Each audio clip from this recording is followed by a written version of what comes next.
Chers invités, chers compatriotes, chères sœurs, chers frères, Mbote, Djambo, Otep, je voudrais avant tout vous exprimer ma reconnaissance en mon nom personnel et au nom de notre parti, la Ligue panafricaine Umoja Congo, d'avoir répondu à notre invitation en ce moment si particulier. Et je voudrais aussi remercier tous les cadres et les militants de la Ligue panafricaine Umoja d'avoir travaillé d'arrache-pied pour que nous puissions réaliser cette manifestation. Chères sœurs, chers frères, disais-je, l'instant est particulier, car la conjonction de la crise pandémique du Covid-19 et l'organisation de l'élection présidentielle dans un pays néocolonial en fait un véritable moment historique, c'est-à-dire loin de l'événement ponctuel. Nous vous avons invité afin de délivrer devant témoins un message au peuple congolais et au monde. En effet, pour donner à cette communication toute sa profondeur et toute sa solennité, en cette période où les sociétés se sentent si fragiles, il convient de déclamer l'expression de notre profond patriotisme et de notre amour pour le Congo et pour l'Afrique dans nos langues propres. Aussi, nous vous invitons préalablement à chanter debout tous ensemble l'hymne national dans les langues du Congo, accompagné par cette belle chorale patriotique. Merci.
Le défi lancé au peuple et aux civilisations par le Covid-19 est un exercice hautement politique que seuls les dirigeants lucides et responsables savent lire et saisir. Considéré comme une guerre à juste titre par beaucoup de nations qui ont érigé des conseils de défense afin d'organiser la riposte contre la Covid-19, or la guerre est la continuation de la politique par d'autres moyens, déclarait le penseur moderne de la puissance, le général Clausewitz. C'est pourquoi, en ma qualité de président fondateur du premier parti politique panafricaniste de la République du Congo, c'est-à-dire le premier parti qui assume idéologiquement, paradigmatiquement et programmatiquement l'avènement des États-Unis d'Afrique comme solution aux enjeux multiformes auxquels le Congo et l'Afrique sont confrontés, je me tiens devant vous avec la claire conscience et la responsabilité qui sied à l'événement pour délivrer le message suivant. Le 21 mars, le corps électoral congolais est invité à élire le nouveau président de la République. Au nom de notre parti, j'ai l'insigne honneur de vous annoncer que je suis candidat à l'élection présidentielle.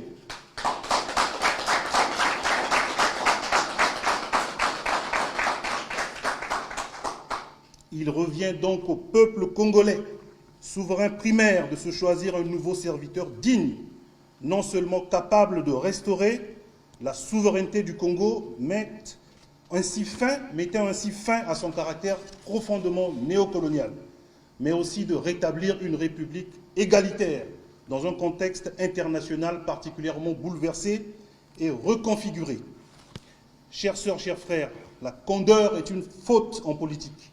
Invoquer la souveraineté du peuple sans s'assurer que ce dernier l'exerce librement relève de la démagogie pure et simple. Or, en matière de gouvernance électorale, comme dans bien d'autres domaines, le souverain primaire, le peuple congolais, n'a aucun contrôle ni du processus d'organisation ni du résultat. Par conséquent, le peuple n'a aucune maîtrise de son destin. C'est pourquoi nous sommes candidats dans une élection dans les conditions suivantes. 1. La maîtrise du corps électoral par l'organisation d'un vrai recensement de la population congolaise. 2.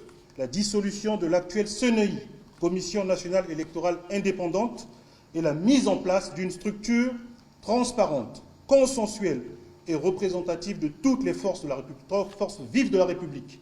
Cette structure sera aussi indépendante de la Cour constitutionnelle, dont la composition questionne sur son impartialité. 3. La baisse substantielle de la caution de participation, plafonnée à 10 fois le revenu moyen des Congolais au lieu de 25 millions de francs CFA, comme c'est le cas actuellement, soit plus de 450 fois le SMIC congolais du secteur privé. 4. La libération de tous les prisonniers politiques et d'opinion.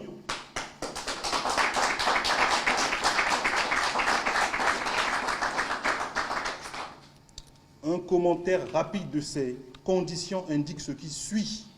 L'on ne peut pas convoquer un corps électoral sur lequel les doutes existent sur ses véritables caractéristiques: âge, sexe, activité, profession, nombre de population. Une CNEI totalement à la botte du pouvoir en place et décriée par tous ne peut garantir la confiance et la sincérité. Son illégitimité en fait un instrument porteur de troubles éventuels. Plus grave, la Cour constitutionnelle, qui est chargée de veiller à la régularité de l'élection présidentielle, n'inspire pas plus confiance au peuple. Une société dans laquelle le SMIC le plus bas est de 54 000 francs CFA, fixer la caution de participation aux élections présidentielles à 25 millions de francs CFA, soit plus de 450 fois le SMIC, est une société profondément inégalitaire. La promesse d'une démocratie égalitaire est un leurre. Il s'agit en réalité d'une démocratie plutocratique, c'est-à-dire celle des plus riches et paradoxalement aux origines douteuses. L'argent ne doit pas entraver la capacité du peuple à se choisir librement ses dirigeants. Enfin, un peuple peut-il voter librement quand il y a des citoyens détenus et emprisonnés en raison de leur opinion politique? Quelle est la garantie de l'expression libre d'une opinion politique lorsqu'on peut se retrouver embastillé?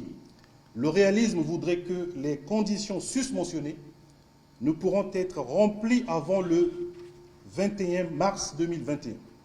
Par conséquent, la Ligue panafricaine Umoja Congo demande au peuple congolais, souverain primaire, d'exiger des autorités politiques en place de reporter les élections présidentielles, au minimum à la fin de l'année 2021, le temps de réunir les conditions nécessaires pour la tenue d'un scrutin véritablement transparent et apaisé. Asseyons-nous et discutons, lançait le président Gbagbo, instruit par son expérience au régime ivoirien. Pour s'être entêté, le régime ivoirien se trouve actuellement dans l'impasse avec un bilan de près de 100 morts liés à l'élection présidentielle du 31 octobre 2020. Le Congo, dont l'histoire politique contemporaine est faite de violence, ne peut se permettre encore d'imposer à sa population de telles souffrances. Nous tiendrons pour responsables les autorités en place si elles persistent à organiser les élections en ignorant les préalables indiqués dans ce message.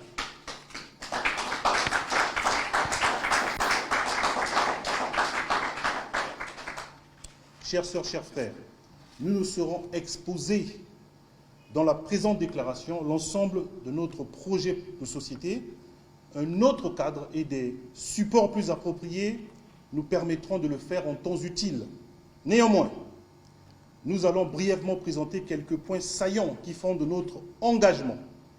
Le tableau clinique du Congo en cette année 2021, tant sur le plan des relations internationales, donc de sa souveraineté, que sur le plan national ou local, est particulièrement catastrophique.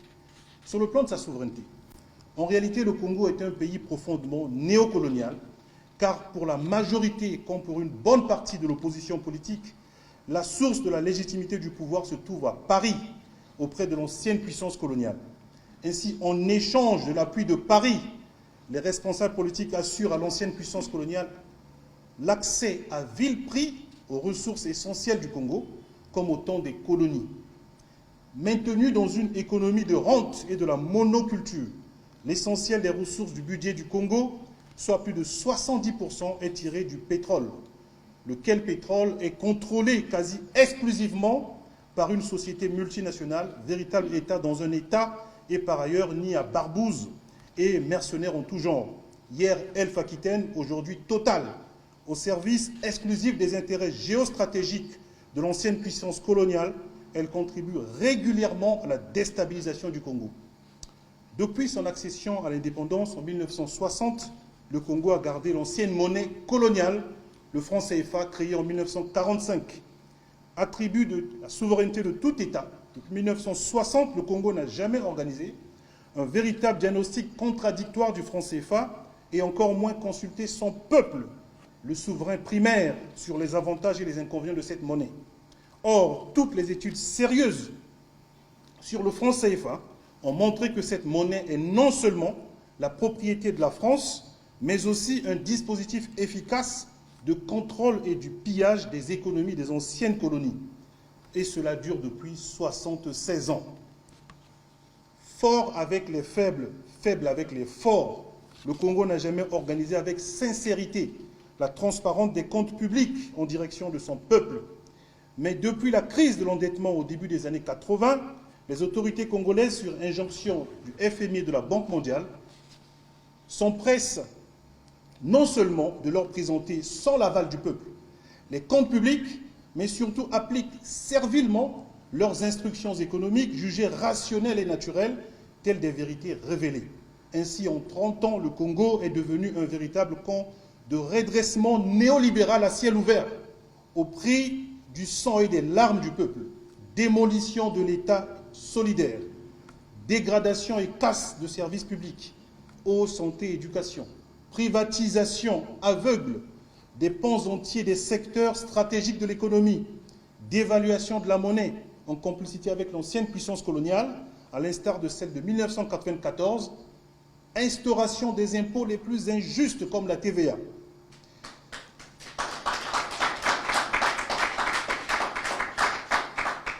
Sur le plan local, il convient de noter deux évidentes relations dialectiques. Le sous-développement est consubstantiel au néocolonialisme d'une part, et l'existence d'une élite et d'une bourgeoisie comprador fait partie même de la définition du néocolonialisme d'autre part.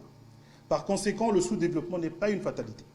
Il s'agit d'un système savamment organisé et qui ne doit sa pérennité que par la fabrication continue et la complicité d'une partie de l'élite congolaise depuis 1960. C'est ce que le mouvement du 22 février 1972, le M22, avait qualifié d'obumitrie, c'est-à-dire oligarchie bureaucratique militaro-tribale. Localement, le système néocolonial fonctionne grâce à un abrutissement collectif du peuple afin de le détourner des causes réelles de sa paupérisation. La construction en 2006 à plus de 10 milliards de francs CFA, alors que les hôpitaux sont sinistrés, les élèves s'entassent à plus de 100 dans les salles de classe, d'un mausolée à la gloire de deux Brazza, devenu par miracle un humaniste, alors qu'il a été à l'origine des assassinats coloniaux de masse, dont celui du résistant anticolonial Mabiala Manganga relève non seulement de la falsification historique, mais surtout empêche d'offrir au peuple des exemples inspirants de résistance. Parmi les instruments de diversion du néocolonialisme, il y a aussi le tribalisme.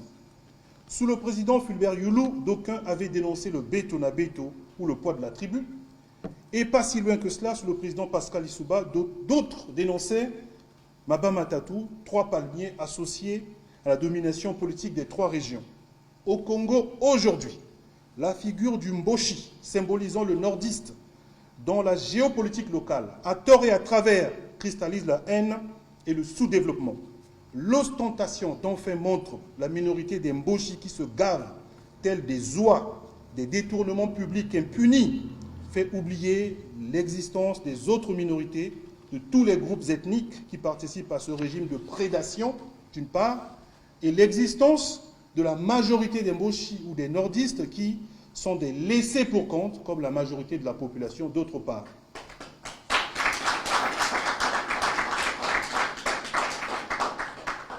Le système néocolonial se perpétue aussi grâce à la généralisation et à la banalisation de la corruption à toutes les échelles de la société.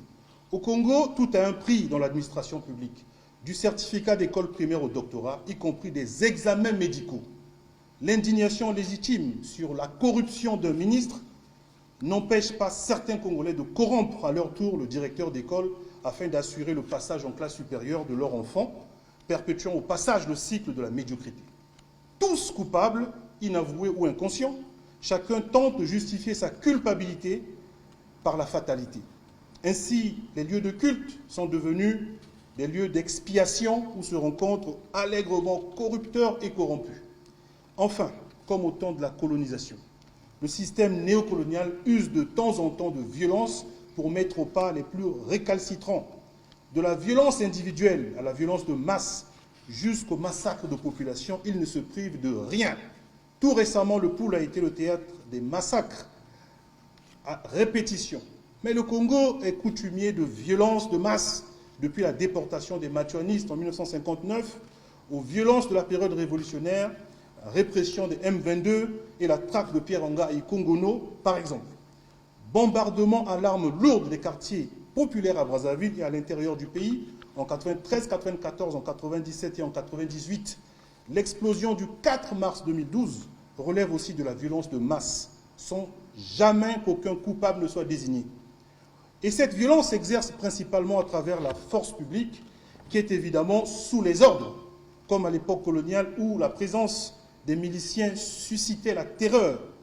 Or, dans une démocratie, les forces de l'ordre inspirent confiance et sécurité. Le président Sankara, soldat lui-même, avait coutume de dire qu'un militaire sans formation patriotique est un criminel en puissance.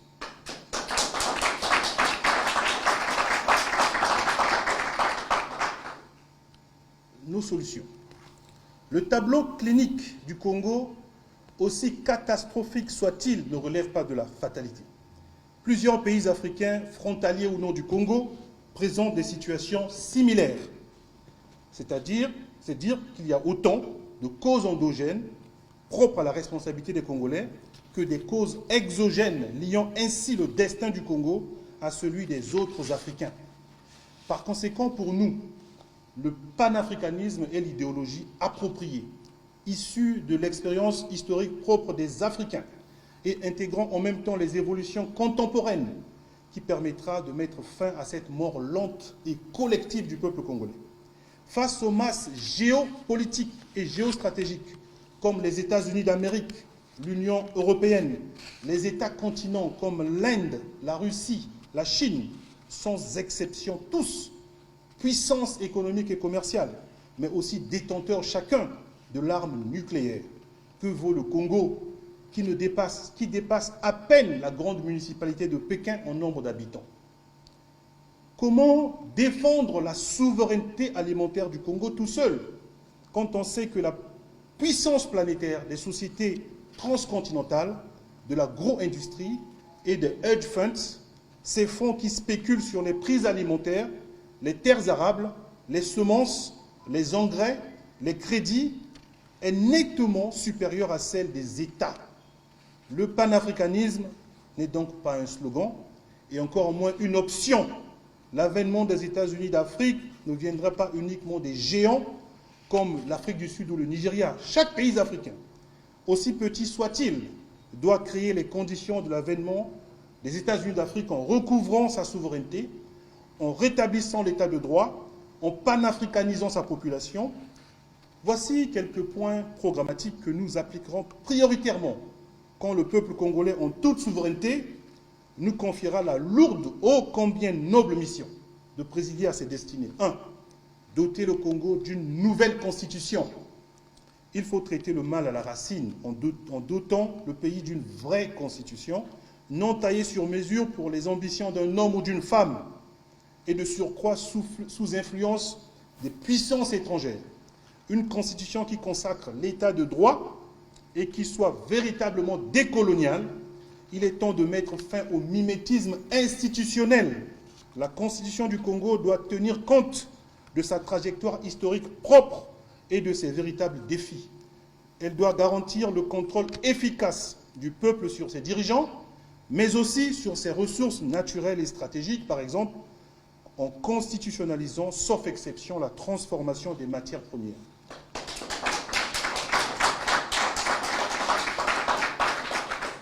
2. Réaliser non pas la deuxième, mais la seconde indépendance, en créant un ministère de la décolonisation et de la Renaissance, dont le rôle sera de dresser un bilan vrai, sans complaisance, de 60 ans de néocolonialisme, en situant les causes exogènes et les causes endogènes. L'État congolais doit avoir un discours extrêmement clair sur la colonisation et ses effets encore aujourd'hui.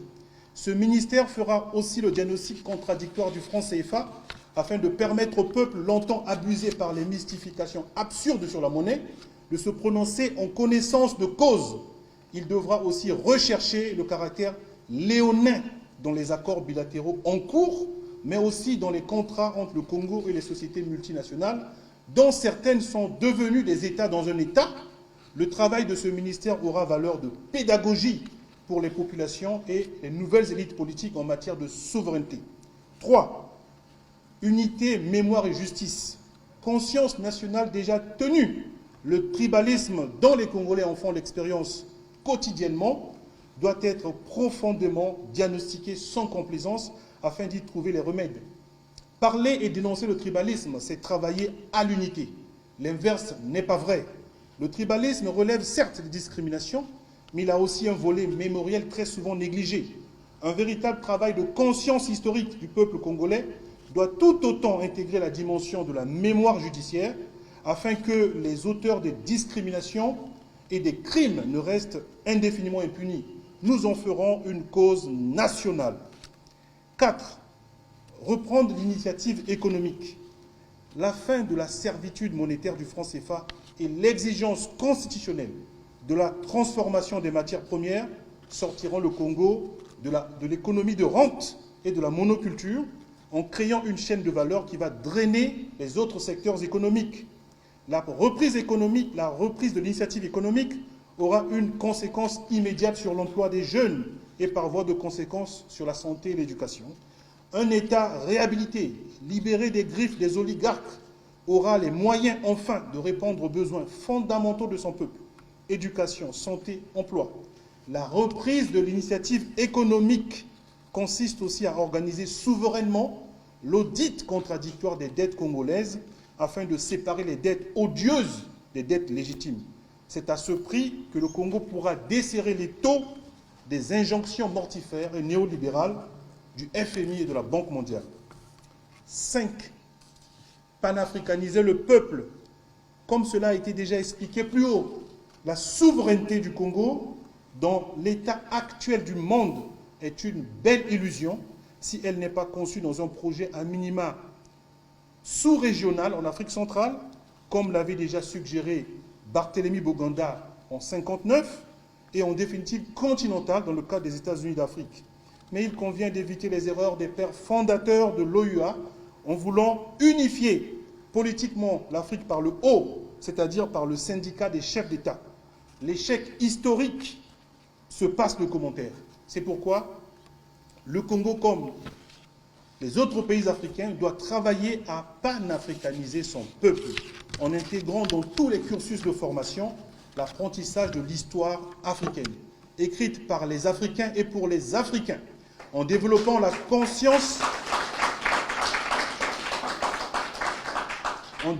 conscience historique. Le peuple africain sera, sur l'ensemble du continent, exigeant vis-à-vis de ses dirigeants pour créer les États-Unis d'Afrique. 6. Réhabiliter l'autre moitié de l'humanité. C'est avec humilité et gravité que nous allons aborder cette question sensible. Elle exige de nous tous un grand effort, une véritable révolution culturelle. Il s'agit de la condition et du rôle de la femme dans le cadre de la libération du Congo et partant de l'Afrique. Il convient de sortir des postures d'évitement, de déni d'un drame qui se passe quotidiennement autour de nous, non sur la femme comme un être abstrait, mais sur ce qui représente nos mères, nos sœurs et nos filles. Tant que la femme n'est pas libérée, nous n'aurons pas la mobilisation nécessaire dont l'Afrique a besoin pour affronter les défis auxquels elle est confrontée. Nous nous engageons à porter ce combat non pas à la place des femmes, mais avec elles et ensemble.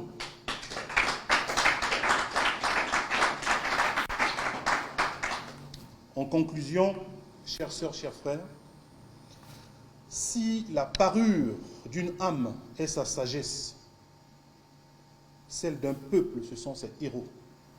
Soyons fiers et dignes d'être la parure de ce grand peuple. Entre l'esclave et le maître, aucun compromis n'est possible. Tel est le sens de notre candidature et de notre combat. Je vous remercie. Umo Djaningou.